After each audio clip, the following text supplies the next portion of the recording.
General Bajwa से मौलाना की मुलाकातें बाई जावेद चौधरी। मेरी पिछले साल जनरल कमर जावेद बाजवा से मुताबिक तफसीली मुलाकातें हुई। उन मुलाकातों के दौरान मैंने उनसे जो भी पूछा उन्होंने पूरी तफसील के साथ जवाब दिया। फैमिली से लेकर रिटायरमेंट तक ये चीज़ें बताते चले गए और मैं सुनता चला गया। उन मुलाकातों के दौरान मैंने उनसे मौलाना फजलुर रहमान के बारे में भी पूछा था। उनका जवाब था, हम मौलाना की बहुत इज्जत करते हैं। मौलाना ने वार ऑन टेरर पर रियासत का खुलकर साथ दिया था। ये अगर उस वक्त अपनी साइड बदल लेते तो मुल्क को नाकाबिल इतलाफी नुकसान पहुंचता। दूसरा, केपी और बलूचिस्तान में उनकी फॉलोइंग है, लोग उनसे अकीदत रखते हैं और फौज मजहबी लोगों और कौम पर एहसान करने वालों का एहतराम करती है। लिहाजा मेरे दिल में भी उनके लिए एहतराम था। मैंने उनसे पूछा, आपकी मौलाना से कितनी मुलाकातें हुई? उनका जवाब था, मेरी उनसे 4 तफसीली मुलाकातें हुई थी। पहली मुलाकात 2018 में हुई। शाहिद खाकान अब्बासी उस वक्त वजीर आजम थे। फाटा का मर्जर हो रहा था, मौलाना इंजमाम के खिलाफ थे। इससे उनकी सीटें कम हो रही थी। मौलाना नहीं मान रहे थे। वजीर आजम ने मुझे बुलाया और मैं और DGISI जनरल नवीद मुख्तार वजीर आजम ऑफिस पहुंच गए।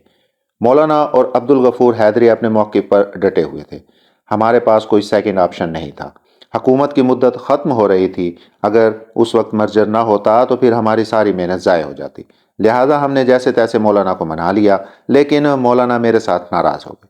मेरी उनके साथ दूसरी मुलाकात 2019 की गर्मियों में हुई।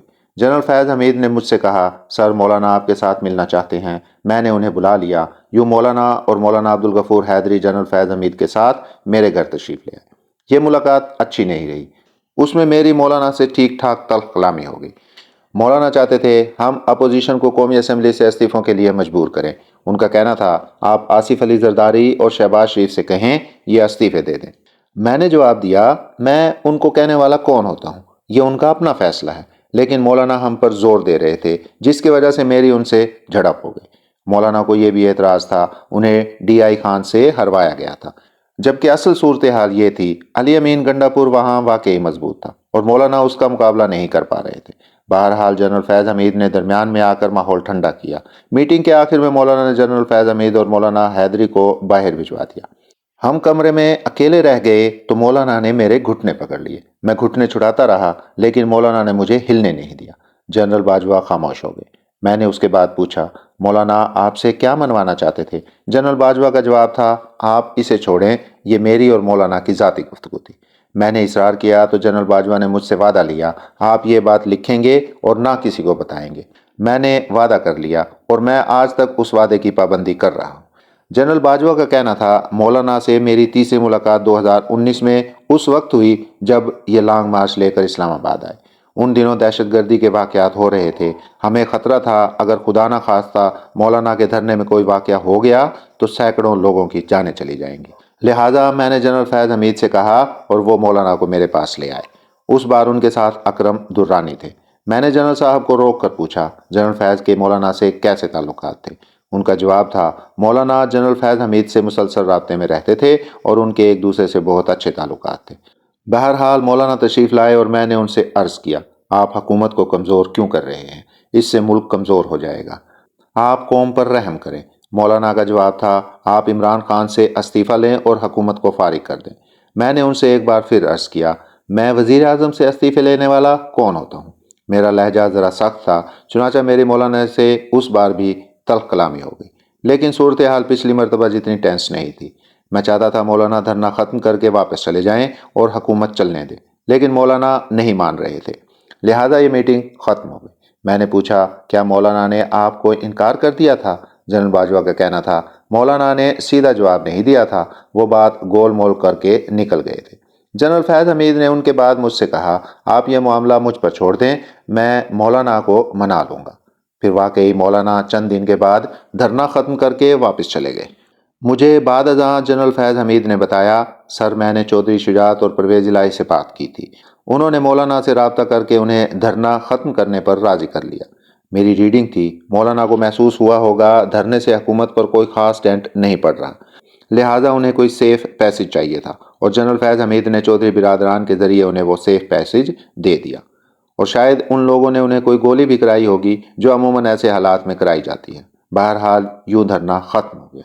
जनरल बाजवा ने उसके बाद मुझे बताया, मेरी मौलाना से आखिरी मुलाकात 26 मार्च 2022 को इस्लामाबाद के B मैस में हुई थी। مجھے عمران خان نے پرویز خٹک کے ذریعے وزیر اعظم ہاؤس بلوایا۔ جنرل ندیم انجم بھی میرے ساتھ تھے۔ وزیر اعظم نے ہمیں مینڈیٹ دیا، آپ اگر اپوزیشن کو عدم اعتماد کی تحریک واپس لینے پر قائل کر لیں تو میں اسمبلیاں توڑ کر نئے الیکشن کرانے کے لیے تیار ہوں۔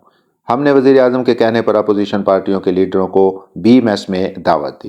وہاں شہباز شریف بھی تھے اور بلاول بھٹو، اختر مینگل، خالد مکسی، شاہزین بگٹی، خالد مقبول صدیقی، فیصل سبزواری اور مولانا فضل الرحمان بھی۔ میں نے اپوزیشن کو 4.5 گھنٹے قائل کیا کہ آپ حکومت کو 5 سال پورے کرنے دیں، لیکن وہ لوگ نہیں مانے۔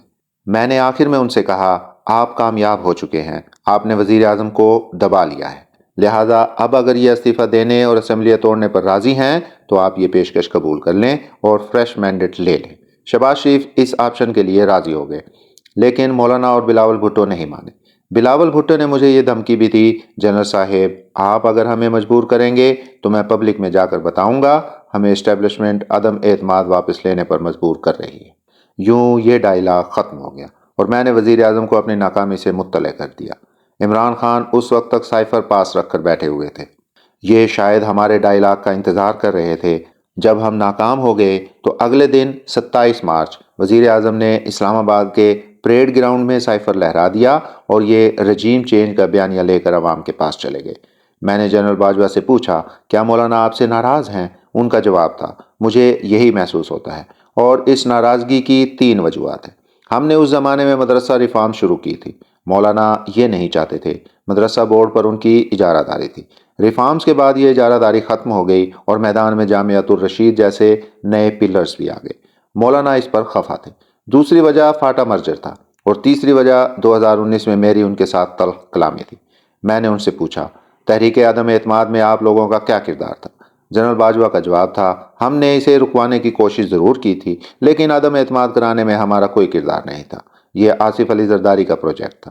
مارچ 2021 میں سینٹ کے الیکشن میں جب یوسف رضا گیلانی جیت گئے اور عمران خان کے وزیر خزانہ حفیظ شیخ ہار گئے تو آصف علی زرداری بھاپ گئے، فوج اب حکومت کی پشت سے ہٹ گئی ہے، چنانچہ یہ ایکٹیو ہو گئے۔ میں نے کہا، لیکن اسٹیبلشمنٹ نے 6 مارچ 2021 کو ووٹ آف کانفیڈنس میں حکومت کا ساتھ دیا تھا۔ جنرل باجوہ نے تسلیم کیا، ہاں یہ بات درست ہے، ہم نے اعتماد کے ووٹ میں حکومت کی مدد کی تھی، لیکن یہ ہماری طرف سے آخری سپورٹ تھی، جس کے بعد زرداری صاحب نے پوری اپوزیشن اکٹھی کر لی۔ مولانا پی ڈی ایم کے سربراہ تھے، یہ سارا کام ان کی سربراہی میں ہوا تھا۔ تحریک عدم اعتماد کے وقت جنرل فیض حمید کور کمانڈر پشاور تھے اور یہ اس گیم سے آؤٹ تھے۔ میں افغانستان کے ایشو میں زیادہ مصروف ہو گیا تھا۔ میں اس پکچر میں اس وقت دوبارہ آیا جب وزیر اعظم نے مجھے اس میں انوالو کیا تھا۔ نوٹ: میں نے فیکٹس کی تصدیق کے لیے ایک درمیانی ذریعے سے جنرل باجوہ سے رابطہ کیا۔ میں ان کا مشکور ہوں، انہوں نے نہ صرف ان فیکٹس کی تصدیق کر دی بلکہ یہ بھی کہا، میں حلفاً اقرار کرتا ہوں مولانا فضل الرحمان غلط بیانی کر رہے ہیں۔ یہ خود حلف دے دیں یا مجھ سے لے لیں یا پھر اپنے دعوے کے ثبوت میں کوئی ایک گواہ لے آئیں، میں ہر سزا بھگتنے کے لیے تیار ہوں۔